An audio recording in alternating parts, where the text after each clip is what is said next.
You're listening to Heritage Radio Network.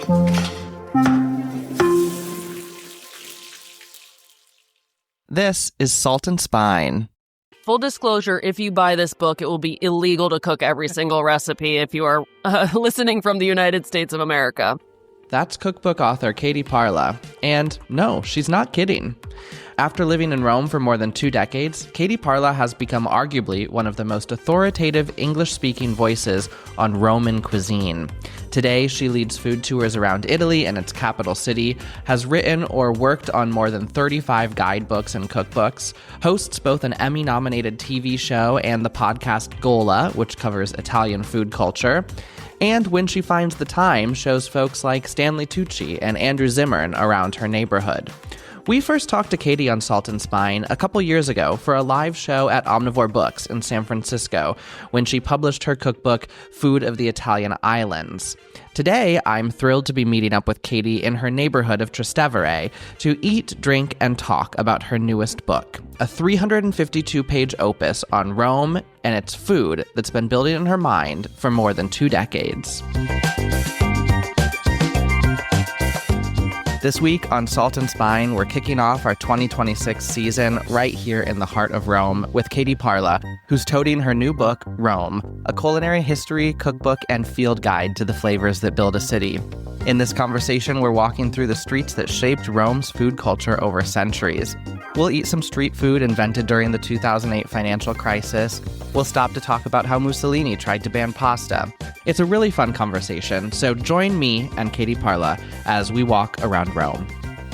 We're in Trastevere, which is a super beautiful district with ancient roots, medieval architecture. We're standing in Piazza Trilusso, which is like the gateway to this district.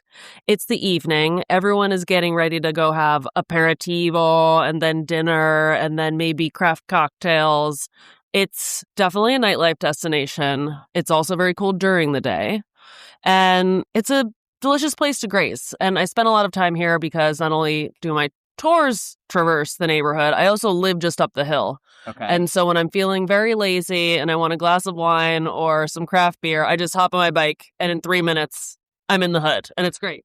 Born in New Jersey, which she often refers to as Italy's 21st state, Katie fell in love with Rome on a school trip and set her sights on moving here. She quickly made it happen, moving to Rome as a 22-year-old, fresh out of Yale, where she studied art history. She went on to earn a master's in Italian gastronomic culture. Yes, it's a real degree, but it's her work as a journalist and a tour guide that shaped much of her thinking over the years. I have been leading tours for almost a quarter century. And so a lot of what's in the book is the product of things that I've studied or learned as a result of feedback and questions. To understand Katie's obsession with Rome, you have to go back to March 1996. I came here with my Latin class in 1996. I was in high school, and Rome was so shitty. It was before the Jubilee of the millennium, and Rome was so sketch. My chaperone was pickpocketed twice, and I was like, I want to live in Rome. This is so cool. Like, it's super dangerous. It wasn't really dangerous. It was just like, there's a little petty theft. And there still is a little petty theft, but it's overall quite safe. Some high schoolers might have been terrified. Katie was electrified. 30 years on from that high school trip, and Katie's still here. She came back permanently after college and has spent years building her life here. You know, I've been in this city for 23 years, and I've been obsessing over it for way longer. And I kind of have 2 backgrounds. My bachelor's is in the history of art with a focus in Roman antiquity, and my master's is in Italian gastronomic culture. And so the book, just like my other work, whether it's articles or Parla tours, really seeks to look at Rome in 360 degrees. And well, yes, like we're going to have some beer, we're going to have some snacks tonight. We're also going to be talking about archaeology, urbanism, history. It's the best to be able to have that like multidisciplinary approach to the city. In this case, in what has become a pretty comfortable form for me, a cookbook. One of Katie's previous books on Rome, Tasting Rome, won the IACP Award for Best International Cookbook back in 2016. But this new book on Rome is different, more ambitious, with a much deeper look at the history of the city. how did you decide to tackle this book in terms of balance between recipes and history? Because you do write quite a bit about everything from the dairy industry in this region to historical books to the roots of fascism and how various political movements have impacted agriculture and food production and therefore cooking and cuisine. How did you sort of balance that as you were tackling something with such a massive scope? I still don't really know. I just made a really big spreadsheet, and I knew I wanted the book to have 3 sections. One, the history of Rome seen through the lens of food. Okay. I knew I wanted it to be a cookbook too, and that's the middle section. And I knew I wanted it to be a field guide because one of my many jobs over the past years has been writing guidebooks. And whenever I would submit copy and it would go to the printer, it would immediately be obsolete information. And so because I'm independently publishing, everything was very current as of October 2025. Very, very accurate. Sure. And so like a field guide, how and where and what to eat and drink in Rome. So also tackling the idiosyncrasies of ordering and navigating the food system, which is in constant flux. We haven't walked very far, maybe 30 feet, but we're already at Ma che siete venute fa, one of Rome's legendary craft beer bars. The name roughly translates to, what the hell did you come here for? It's a dive. Katie loves it, and so do I. One of the things I've learned is Rome is a capital of craft beer consumption. We didn't get very far. That's fine.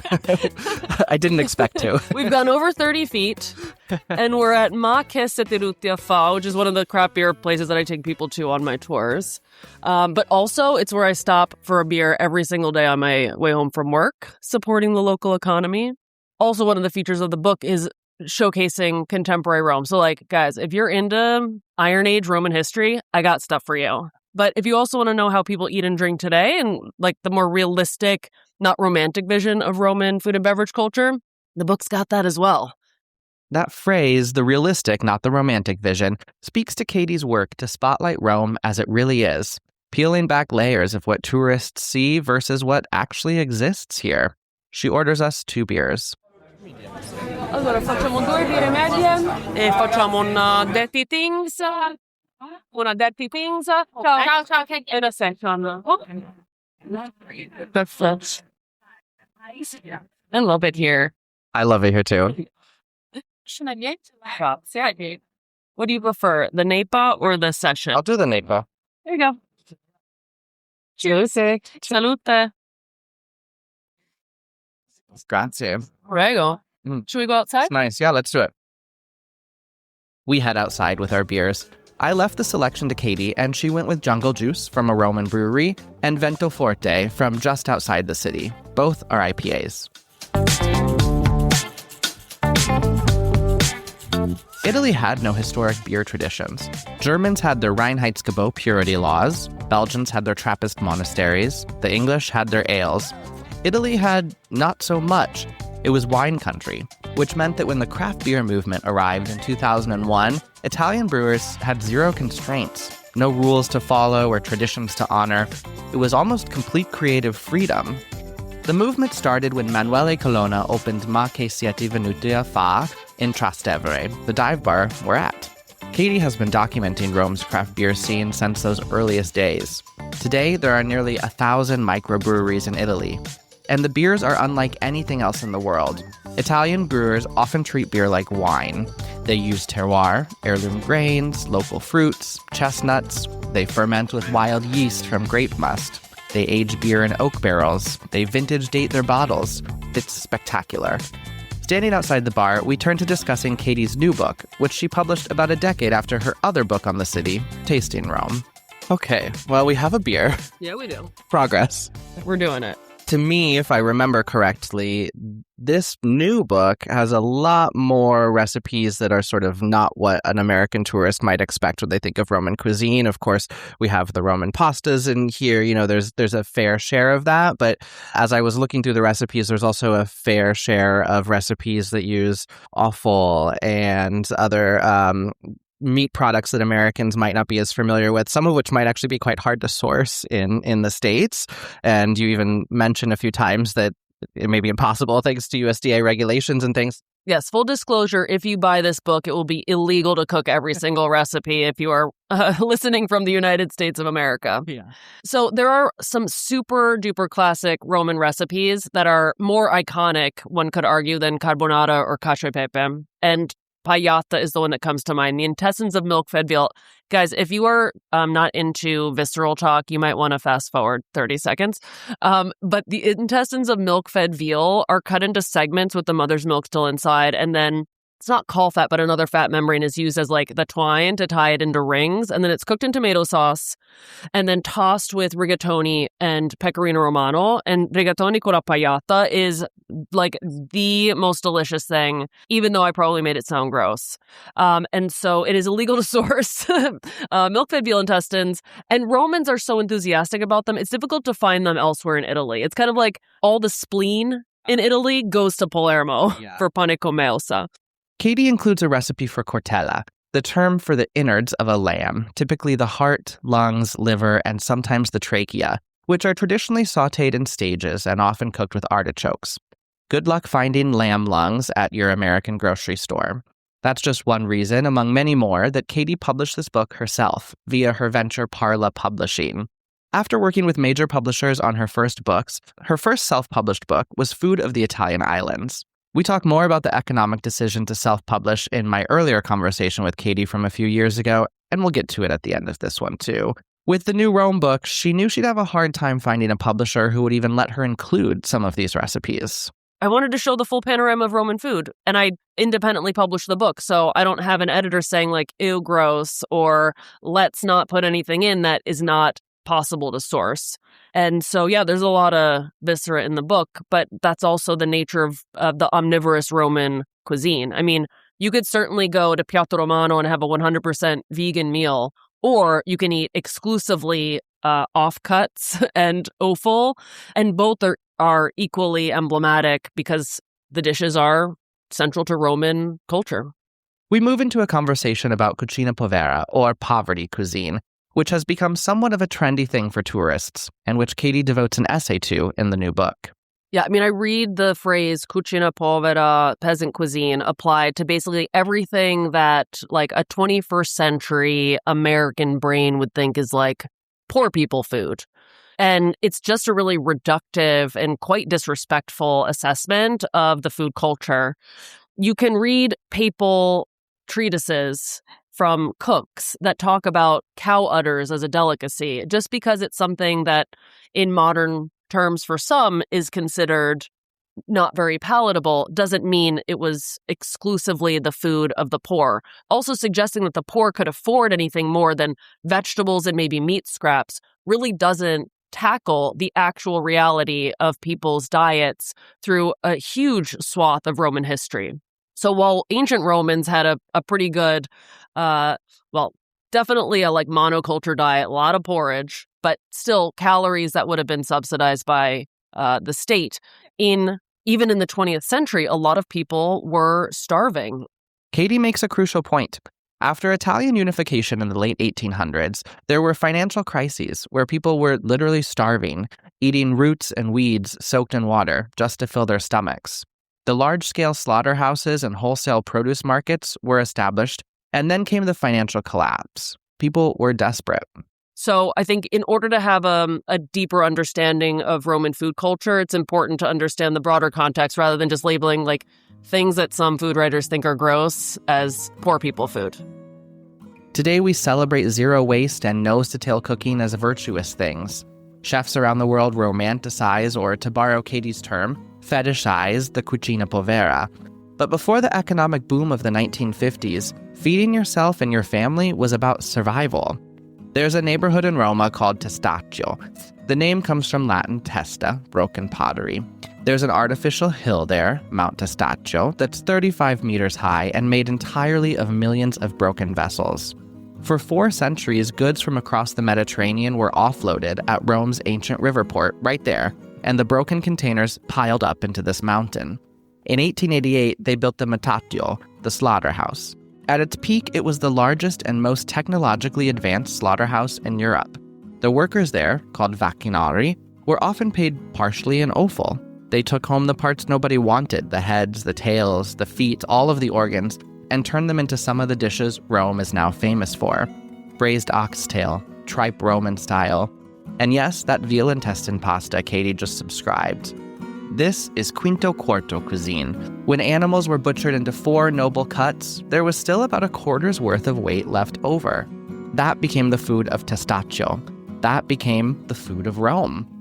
That slaughterhouse closed in 1975. Today it houses contemporary art museums. But the cuisine it created, well, like Rome, that's eternal. There's a real history there, and it did actually, in some ways, shape the cuisine, but you have to understand the history. I also was fascinated as I was reading the beginning of your book about some of the things that more noble Italians were making. Like there's this dish where you would cut open a pie and there was a live bird that would come out of it. You don't go into too much detail in the book about this, which left me really wondering what this was about and how this was executed. Yeah, I mean, these are possibly even apocryphal stories and recipes. But, during the Renaissance, there is a lot of, there's a tension because there's an attempt at pageantry, but it also has to fall under the rules and regulations of the lean days of the Catholic calendar.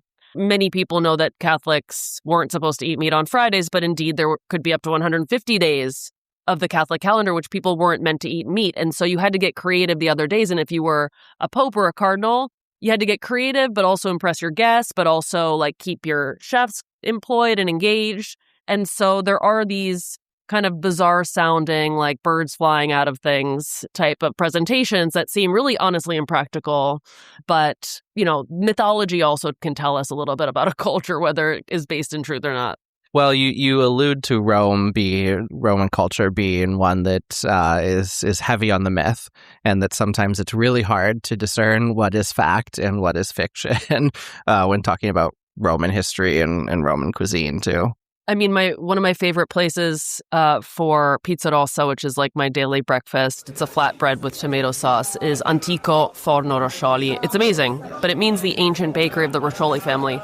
It opened in 1972. Yeah. So it's about mythology, it's about branding, it's about creating a narrative of being established here, just as the ancient Romans claimed to be descended from Romulus, a guy whose dad was Mars and whose great-great-great-great-grandmother was Venus. Not a provable thesis, but an interesting story. Mythology and marketing. Rome has always understood this better than anywhere else. And speaking of mythology, there's one story Katie needs to tell about a cheese that fed the Roman legions, and a cheese that today no longer comes from Rome. Pecorino Romano, hard sheep's milk cheese, essential to carbonara, cacio e pepe, and amatriciana. It's been made for over 2,000 years. In the 1st century, Virgil described its nutritional value. Roman legionaries, those soldiers who conquered most of the known world, each received a daily ration of 27 grams of Pecorino Romano to supplement their bread and farro soup. The cheese was portable. It didn't spoil. It provided protein and fat and salt. You could argue that Pecorino Romano helped build the Roman Empire. But here's the twist. Today, over 90% of Pecorino Romano is made in Sardinia. Not Rome, not the region of Lazio. Sardinia, an island 400 kilometers away. Why? In 1884, Rome's mayor issued a decree prohibiting grocers from salting cheese inside city walls. The smoke and the smell from traditional production methods were considered a health hazard in this increasingly crowded city. Combined with growing demand, especially from Italian immigrants in North America who wanted a taste of home, and insufficient sheep in Lazio, dairy entrepreneurs relocated the production to Sardinia. The island has a specific breed called Sarda sheep that still outnumber humans by over 1.3 million.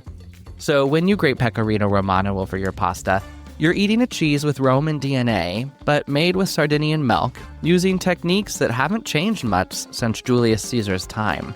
That's Rome in a nutshell, layers of history and geography colliding on your plate. Nothing is ever quite what it seems. But if you want to understand how those layers get misrepresented, how history gets rewritten in the service of politics, you'll need to meet a woman named Ada Boni. There's one cookbook that lingers behind Katie's book. It's called Il Talismano della Felicità, or The Talisman of Happiness. Ottoboni is a writer and publisher who was born in the late 19th century in Rome, just as the country is unifying and as the concept of regional cuisine is proliferating. And in around 1915, she founded a magazine called Preziosa, which became the sort of trove of recipes that would become the first talisman of happiness. And that is a cookbook that grew to more than 2,000 recipes over time and was issued in Italy many, many times. There's kind of this joke, like everyone has at least one copy of the Talisman of Happiness. No one knows how it ends up on the bookshelf, but it just like materializes in your home. The Talisman of Happiness has sold over 1 million copies and has never gone out of print. It's a traditional wedding gift from Italian mothers-in-law to new brides. And what's really interesting about Otta is that her, especially the early editions, are like time capsules, right? She's writing for a literate female public who is seeking to assert authority and domestic proficiency in an era in which female literacy was extremely low, but there's a growing middle class and upper middle class that can demonstrate status through domestic pursuits, but is unsatisfied with simply just cooking or directing servants to cook. And so she posits work in the home as having dignity and value. Ottoboni was revolutionary. Unlike her predecessor, Pellegrino Artusi, who had servants cook for him and wrote one of the seminal books on Italian cuisine, Ottoboni wrote as a woman for women. She gave precise measurements and cooking times when most Italian cooks used intuition. She was creating a new kind of authority, domestic, female, modern. Through Preziosa, which she publishes for decades, and then ultimately through the many, many volumes of The Talisman of Happiness, she's sort of cobbling together this document of what kind of fancy ladies would be cooking in 1915 through the 1970s. And some things you would never, like there's so many mayonnaise-based sauces, for example. And there's even, it's called lean carbonara. And things that you wouldn't be able to convince anyone in Rome are like classic recipes today, but of course were part of the conversation when they were published in the earlier editions and now survive alongside newer recipes. This is not the same carbonara, the lean carbonara that has the white wine and the garlic. They're couple carbonara recipes. The first carbonara recipes, not just Otta's, but others, were featuring like Gruyere, alliums, like all the things that if you suggested such ingredients in a carbonara today, like a Roman might backhand slap you about it. But when you look at the first published recipes, which are in the 50s and 60s, including in Chicago, and not necessarily first in Italy, these are naturally a part of a recipe that's developing over time, and now it's coalesced into a codified recipe, which nearly by law can only feature rigatoni or spaghetti. Guanciale, only pancetta in an emergency. Pecorino, Parmigiano is allowed in small quantities if the pecorino is too salty, and black pepper. Right. Yes. Eggs. And eggs, of course, yes. Yes. If we don't have eggs, we have another Roman pasta.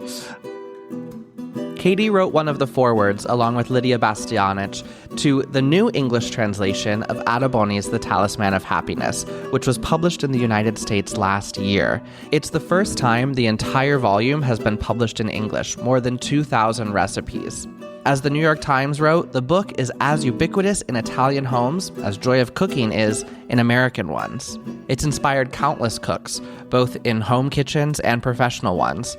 It's the volume Marcella Hazan used to teach herself to cook here in Italy. And so I talked to Katie about the significance of this volume being published in the U.S. for the first time. You write in the new book of yours, Rome, that she was very revolutionary in the sense of being a female writer at the time when there were not a lot of women, publishing their own magazines and writing professionally. But she also sort of her career trajectory coincided with some of the narratives that were being put forth from fascist ideals and some of this domesticity content that sort of, unclear whether she was actually intentionally doing this, but coincided in that way. Why is it important that this book is being published? There's been a lot of fanfare in the States about it finally having its time in the United States. Why is that so important? It's an incredible document of culture. And as you rightly say, her career coincides with these complete paradigm shifts in Italian gastronomic culture, not just unification, also the urbanization of Italy. Like she's writing both when Italy is a rural country with a lot of illiteracy, all the way through the fascist era to the post-war period where the country becomes an urban country with more people living in cities. And while we don't have any clear evidence that she was sort of complicit in the regime's propaganda, what we can say is that Preziosa, during the 20 years of fascism, does feature 2 years on the cover. Well, 2 references to years, like the 1927 series is also called Year 5. Mussolini came to power in 1922. Add 5 years, you got 1927.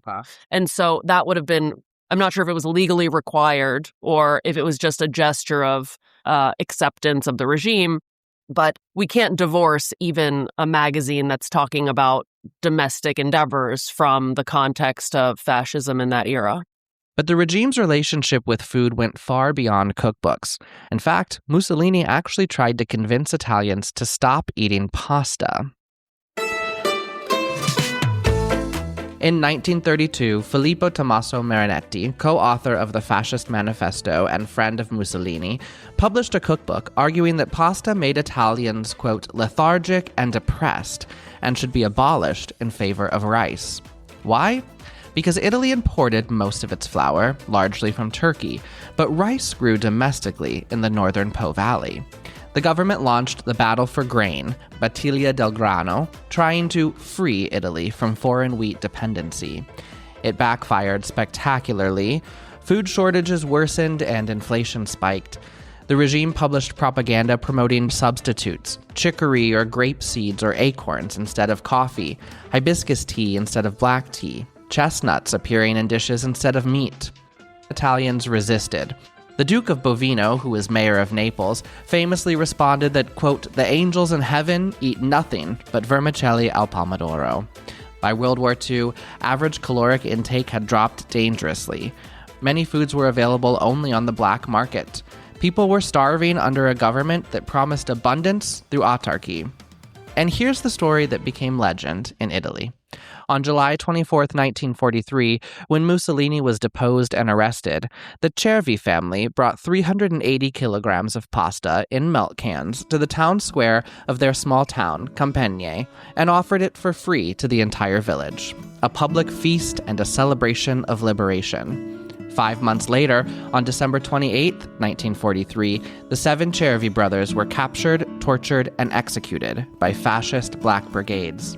Today, over 200 anti-fascist pasta events are held annually throughout Italy in their memory. At that time, pasta became a symbol of resistance. Here's why this matters. Every time you see an authentic Roman recipe or traditional Italian cuisine, you're reading one person's version of history. There's Adaboni's, there's Pellegrino Artusi's, there's Katie Parla's.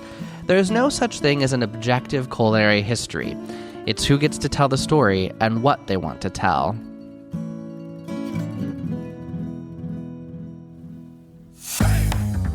We've walked maybe a few blocks, just around the corner from where we started, and Katie's leading us somewhere she's excited about. We're going to eat a trapezzino. Are you familiar? No, I don't think so. Oh, it's so good. You're going to love it. Okay, perfect. A trapezzino, for lack of a better translation, is a pizza pita. Okay. Filled with a Roman secondo. And I know that there's going to be like a list of options, but I'm making you get chicken cacciatore. Here's what I love about this moment. We're standing at a place that feels deeply traditional, eating a Roman dish stuffed into pizza dough, surrounded by locals. It has all the makers of that term, authenticity. The kind of thing you'd see in a guidebook as classic Roman street food. But the trapezzino was invented in 2008, not generations ago, not even 2 decades ago, 17 years ago. Trapezzino was invented in 2008 in Testaccio, the meatpacking district.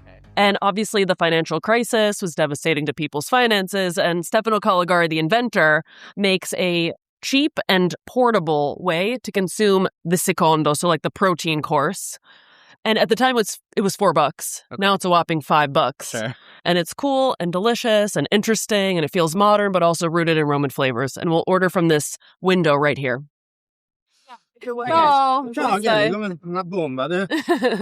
Una bomba pure io. Dai. Allora, facciamo 2 pollo alla cacciatora. Sì.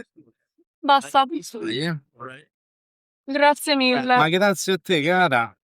They'll call my name, which in Italian is Chetti, when it's ready. The financial crisis, that through line again. Economic pressure has always driven culinary innovation in Rome. Post-World War I poverty pushed Ottoboni to create a domestic economy cookbook. Mussolini's autarky created the anti-pasta propaganda. The 2008 global financial crisis gave us the trapezzino. When money gets tight, food can get creative. As Katie mentioned, the inventor is Stefano Caligari. He was a pizza by the slice guy who got bored. The bread is a triangle of sourdough pizza bianca, crunchy outside, soft inside. They bake it first, slice it open, and stuff it to order with slow-cooked Roman dishes. The name is a portmanteau. Tramezzino, the Italian triangular sandwich, plus pizza, trapezzino. They just called my name. Eccomi. Grazie. Fare podcast. Sì. Ours arrive, and we're tucking into them, standing on the street outside the shop. I'm not quite sure how I should tackle it. Okay, how do we do this? Okay, keep the little paper skirt on it. Don't eat the napkin. I always eat the napkin. That's a mistake. And it's a triangular, very fluffy but crispy outside sourdough pizza filled with a juicy chicken stew. You want to grip it firmly, but not too much, or it will erupt chicken. And you're wearing jeans, so do lean over the cobblestones in order to eat this without staining your clothing. Start at the corner. Okay. It's the founder Stefano's mother's recipe for the chicken. The chicken cacciatore stew is in Katie's new book, and the trapezzino dough recipe is kind of hidden in the pizza section. We've got both for you on saltandspine.com. What Stefano understood is that traditional Roman cuisine was becoming difficult to access for younger generations. They didn't want to sit down for a 2-hour meal. They wanted something they could eat on the way home from work, something affordable and something that felt Roman but fit modern life. There's now places serving it across Italy and even in New York. What feels ancient is actually newer than the iPhone. I love that it was invented in 2008 too, because I think so many people think of Roman cuisine just being recipes have existed forever and that is Roman cuisine, but you write in the book, you feature a number of recipes. I mean, it's evolving, right? There's modern Roman cuisine just as much as historical recipes to be celebrated. Absolutely. And when we think about Italy, we tend to cast the entire culture with this patina of antiquity. But in reality, a lot of what we eat and drink is from the 60s and 70s. That's the 1960s and 1970s. I'm not talking about like Nero's reign. Yeah. And so we have to be critical when people tell us how old things are. Yeah. And the way that we eat in Rome at the trattoria, that's pretty new. That's post-war. The readily available spread of food at the bread bakery, pretty new. Yeah. And a lot of the food spaces that we enjoy, like the Enoteca, where you can have a cheese and meat plate. Well, a lot of the amazing historic spots like Il Piccolo, Longo di Vino, those would just sell wine and oil on tap, and you couldn't really eat there nor really drink there, and you'd bring your own bottle to fill up. Now they have full service and shelves lined with bottles. This patina of antiquity is what Katie's new book strips away, not to destroy the romance of Rome, but to show you the real thing underneath. The living, breathing, constantly evolving city that has sometimes been more interested in mythology than facts. But the truth is more interesting anyway. We've been walking at this point maybe 45 minutes or so, covered maybe 4 blocks. It's winter, so it's already dark, and the streets are quickly filling up with people heading to aperitivo. You don't get this from the book, this feeling of Rome shifting from day to evening, the city preparing itself for the night ahead. Having walked these streets for 23 years, Katie knows these rhythms well, and she's steering us to another of her favorite haunts. We're going to head to my favorite wine bar called Latteria, and the owner, Antonio, is the best. He's from Sardinia, which is one of my favorite places on the planet, and he's been working in Trastevere for decades and opened his own place 10 years ago and has excellent wine, great vibes, and then awesome snacks, but served with the small kitchen that's available to him. And it's not a place where you go for cacio e pepe or braised oxtail. It's more of like cheeses, cured meats, lots and lots of vegetables, which is not something that you encounter frequently unless you're really looking hard for it. And they're just so nice there. Before I know it, we're there. We've gone another 10 feet, or sorry, 3.33 meters. Yes. Antonio, the owner, is just hanging out inside. This is my local. I mean, I live right up the hill over there. Okay. And it's a very easy downhill journey. And then I use the electric Lime bikes here. So also very easy uphill journey, as it turns out.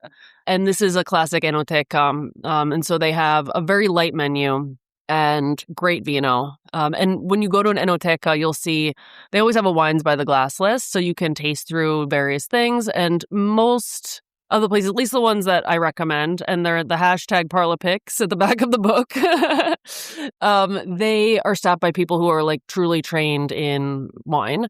It's not a given. There are lots of wine bars in Rome where like no one knows anything about the wine. They don't really care. But at Latteria, everyone is obsessed with vino, and they'll be able to guide you if you tell them like, I want white, red, orange, whatever. Or if you have a style that you like, they can work with you to find something that you love by the glass or, of course, by the bottle. And whatever the price is at the enoteca on the bottle, usually it's like a few more bucks to have it served to the table, because there are two tiers, the price to take it away and the price to drink in, because wine bars are also wine shops. I mean, Italian wine is so diverse.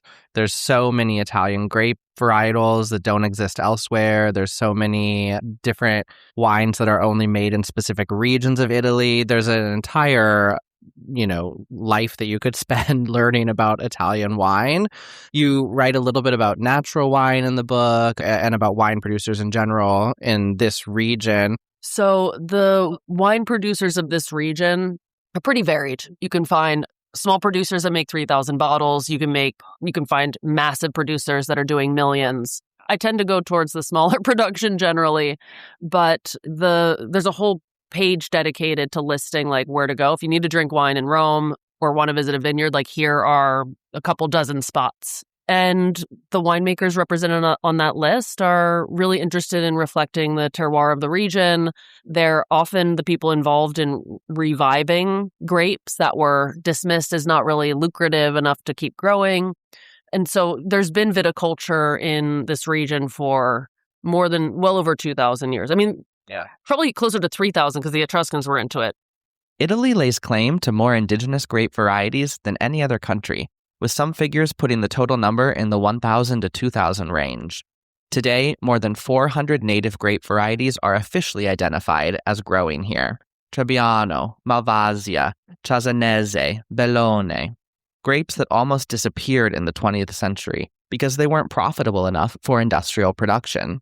Grapes that were buried, written off, sometimes forgotten. But a new generation of winemakers is bringing them back, sort of in the same way that Stefano Calargi brought back oxtail and tripe for a new generation by stuffing them inside a pizza pocket. We turn our attention to the menu, and as I've learned to do, I follow Katie's lead. You should try Nemico, which is actually made in Rome. No, grazie. It's in Rome proper. Just in the, suburbs. Okay. Yeah, Icaro stands for I Castelli Romani, which are the villages southeast of Rome, basically along the Appian Way, that have been making food and beverages for Romans for 3,000 years. And Icaro is featured heavily in the book because they're super nice and they let me go eat porchetta in their vineyard for the photo shoot. And we love them. And Nemico is Trebbiano and... Malvasia. Trebbiano and Malvasia. So Malvasia is part of a family of grapes. There are lots and lots of Malvasia clones. Okay. In fact, you'll find Malvasia rosa, for example, in Emilia, where you live. Okay. And it expresses differently depending on the soil and the environment. But Malvasia and Trebbiano blends are really typical of Frascati, which is the famous appellation of the area. You can hear the singing from the next table over, the guitar players serenading a young couple, and Katie fills me in on the unique song choice. This song is, they use it in like a cell phone commercial. Okay. So it's a wild request. A cell phone executive on a nice date. This guy works for Vodafone. Yeah. So funny. This is what Katie means about the real Rome, not the postcard version. It's a guy with a guitar and a wine bar singing a song from a cell phone commercial. Maybe they'll come take a order, maybe not. TBD.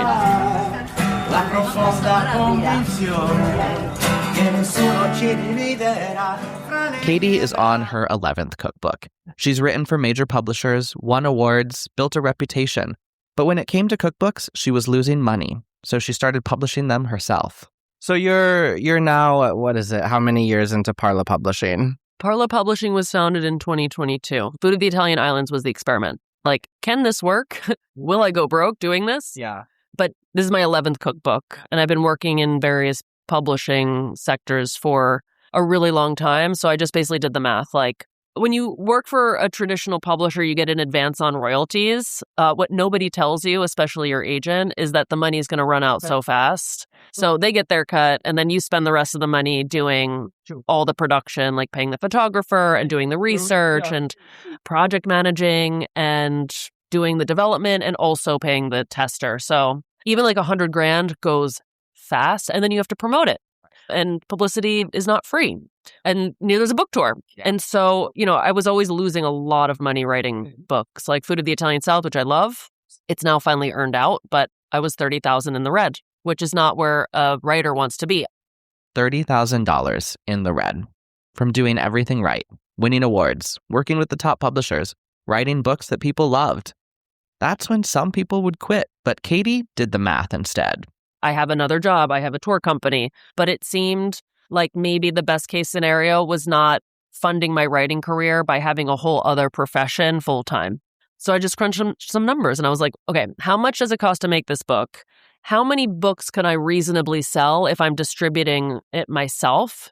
And the math just worked. Yeah. She founded Parla Publishing and has produced books for other authors and is building the tools she wishes existed when she had started. And so with those lessons, I started working with other authors, and I really want to make beautiful books for people. And so the most recently released one is Pastaio Via Corta's 20 pasta recipe book for her pasta shop in Gloucester, Massachusetts. She always dreamed of printing in Venice, which is where publishing enters Italy in the 15th century. We printed on the lagoon, like in clear view of the water. Wow. And the interior pages are made with wheat, and the exterior pages are made with olive pulp. And so a total reflection of what her shop is all about, ingredients. Not everyone has the budget for this. Not everyone's interested in such a bespoke product, but we made just a really gorgeous work of art, and its illustrations are amazing and the design's great. And it's available at her shop and on her website exclusively. So we're not doing the Bezos thing. It's not available for wide distribution. It's not even in independent bookstores.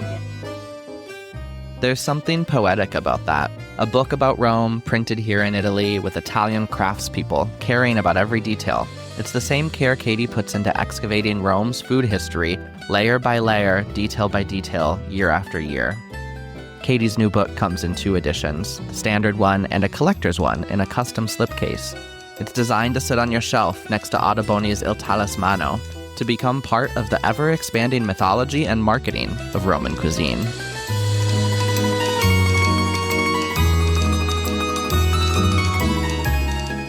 I really make my books and my other writing about directing visitors to the best possible food and human experiences that they can have. And Rome is having a moment now. We've got a lot of great food and beverage things going on, but it's not a given that's going to continue to be the case. And so wouldn't it be awesome to have a $45 book? Sure. Great. Don't got that? No problem. Yeah. And I just really want people who visit Rome or who are dreaming about Rome to connect with the people who are really devoted to making delicious, delicious food and drinks. As we're leaving Latteria, the streets of Trastevere are full now. Evening has arrived, the city has shifted. I realized I should ask Katie the question I should have asked at the beginning. After 23 years, after 11 cookbooks, after building a publishing company, a tour company, what is it about Rome that still keeps her here? Her answer is simple. I feel sick when I'm not in Rome. And that's our show. A huge thanks to Katie for spending the evening with me in Trastevere. It was so much fun. Her new book, Rome, is born from decades of walking these streets, eating, drinking, and working to understand this city. As Katie writes in the book's introduction, it felt like the right moment to bring all of that together and to write something that does justice to the richness, messiness, and complexity of Rome's food culture. Food is the narrative thread, but the real subject is Rome itself, enduring, chaotic, ever-changing, and always hungry. And that's exactly what Katie's book is, a love letter to a city that never stops feeding you in every sense of the word. Our show today was produced by me, Brian Hogan Stewart, and recorded in Rome, Italy. Our theme song was created by Brunch for Lunch. Additional music and credits are available in our show description. On our website, saltandspine.com, you'll find recipes from Katie's Rome, in addition to hundreds more from our conversations with top cookbook authors. Thanks, as always, to you, our listeners, and to our supporters like Jen Nurse and Chris Bonimo of The Civic Kitchen, and Celia Sack of Omnivore Books. We'll be back next week with more stories behind the cookbooks you love.